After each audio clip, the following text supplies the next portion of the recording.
Canada is leading a group of 40 countries calling on China to allow investigators free access to its Xinjiang region. There are reports a million Uyghur Muslims have been unlawfully detained there.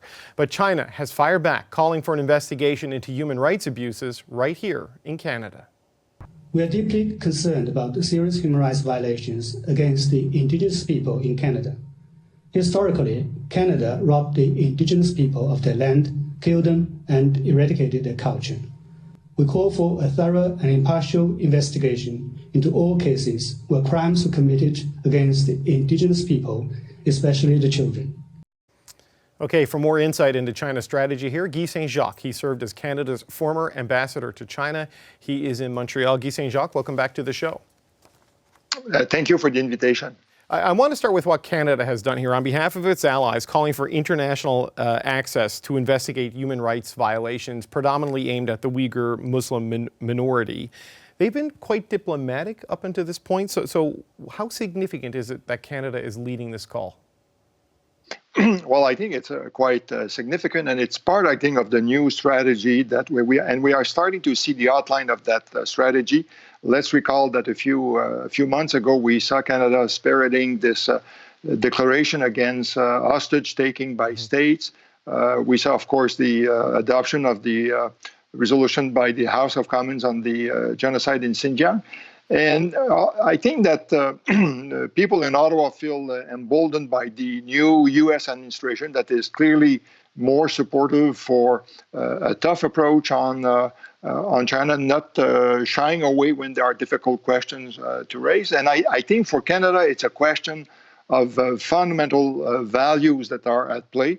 We believe very firmly in multilateralism, and therefore I think it's totally appropriate to go to the Human Rights Council to raise this very important question, because otherwise you better cede the ground right away to China.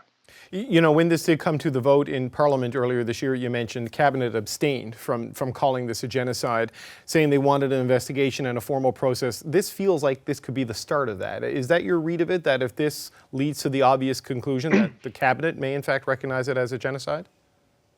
Well, you're right. In fact, for Cabinet to agree that there is a genocide, they need some legal coverage, and if there were to be an investigation by the Human Rights Council, clearly that would provide this proof that is required. And I think that, of course, maybe this will go nowhere, because we know that China has been good at rallying support at the Council, because they have leaned on countries that they have been helping as part of the Belt and Road Initiative, including Muslim countries that in the past have supported China's position. But I think for China, clearly, this has a huge impact on its reputation. And when you add to this other transgressions that they have made recently, like clamping down on freedom of expression and democracy in Hong Kong, we are starting to see, I think, a movement to try to push back on China. So what do you then make of China's pushback on Canada here, right? Calling for an investigation of crimes against Indigenous people in Canada. They in the past, when the U.S. has criticized them, they've talked about slavery and gun violence that has happened there. I mean, what do we make of this almost propagandish attack back by the Chinese?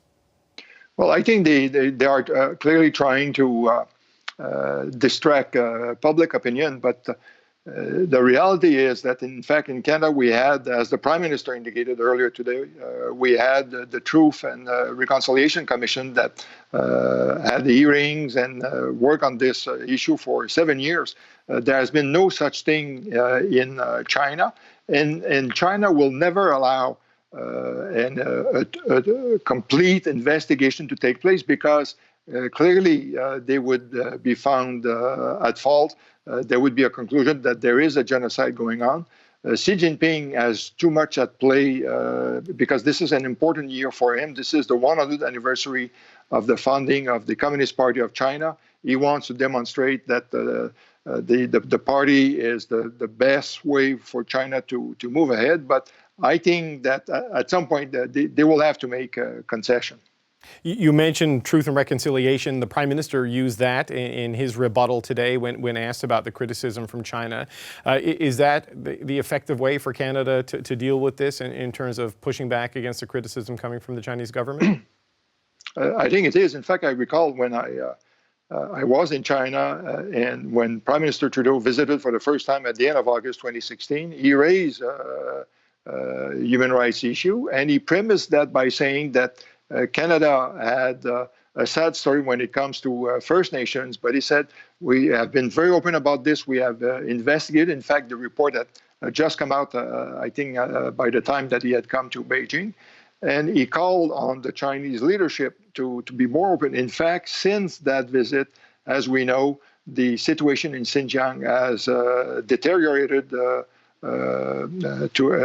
a great extent, and now we understand much more clearly what has been going on, the very severe controls that have been put in place in Xinjiang by the Chinese government to limit the growth of the population.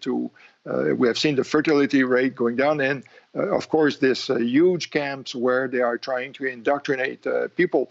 Add to this also the forced labor and moving people out of Xinjiang, and I think clearly you have a situation that needs to be investigated fully. You can see the world order sort of lining up in sides, right? Like Canada is building alliances with G7 allies, European Union, Western liberal democratic countries, and China in this pushback call for investigations. Venezuela, North Korea, Syria, not exactly countries with stellar human rights record on the international stage. I mean, does China really think that that kind of alliance will be effective in this fight? Well, I think they know that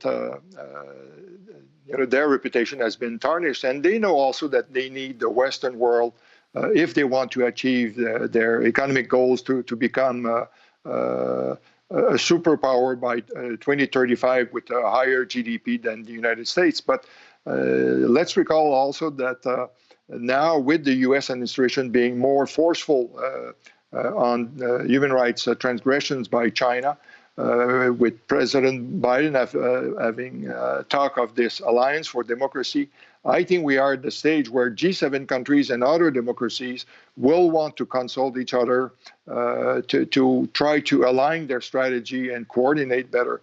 One example of this, I suspect, will be the Winter Olympics in Beijing that will open in only 8 months from now.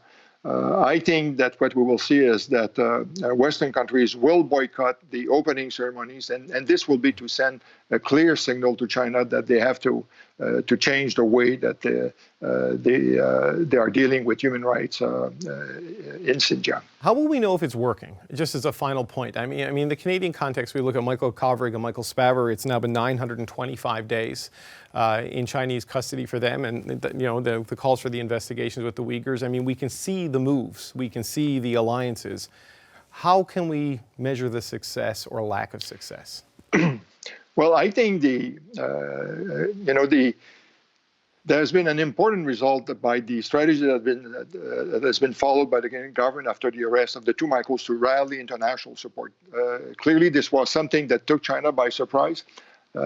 Similarly, for the declaration on hostage taking, I think the next step is to instrumentalize these declarations and announce that there will be sanctions that will be taken at the same time by countries the next time that there are transgressions. I think also that Western countries have to focus on each time that China use trade as a weapon, as they have done with Canada and as they are doing now with Australia, to push back and to impose sanctions. I think after a while, China would understand that they would have to pay a very hefty price if they continue with their behavior.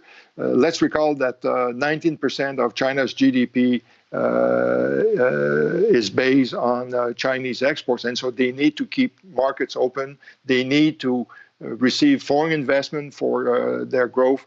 And we have to be patient, but with time, I am confident that it will force the leadership to change its approach. Okay, Guy Saint-Jacques, thank you so much for your time. Thank you. Hi, Hi, I'm Vashi Capellos, host of Power in Politics. See more of our show by subscribing to the CBC News channel or click the link for another video.